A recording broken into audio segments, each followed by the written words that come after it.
vezes alguém me pergunta por que eu sou tão feliz. Eu tenho Jesus em minha vida, aquele que a Bíblia pediu. Ele abre os olhos dos cegos, ele levanta o abatido, ele cura o que se aferiu e dá vida ao que tem morrido. Ele toma você na mão e conduz para um monte chamado Sião. Lá verás a beleza de Deus e a graça do céu receberás galardão.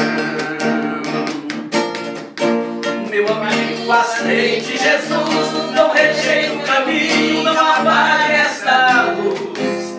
Hoje é tempo de você aceitar, e amanhã muito tarde podes não achar. O Espírito de Deus todo dia dá-nos tanta alegria que breve virá. Levante os olhos, meu povo, pra ver Jesus de novo, ele está pra chegar.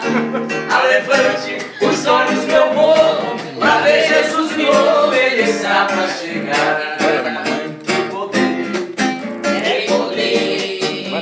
Poder é este que tem, ó que chama, ó que chama, ó que chama, que vem do além. É a chama do poder divino, é Jesus que nasceu em Belém. É a chama do poder divino, é Jesus que nasceu em Belém. Ele vem, ele vem. Ele vem buscar o seu povo.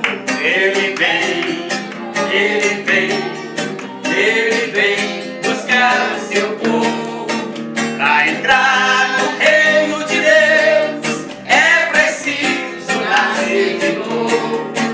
Pra entrar no reino de Deus é preciso nascer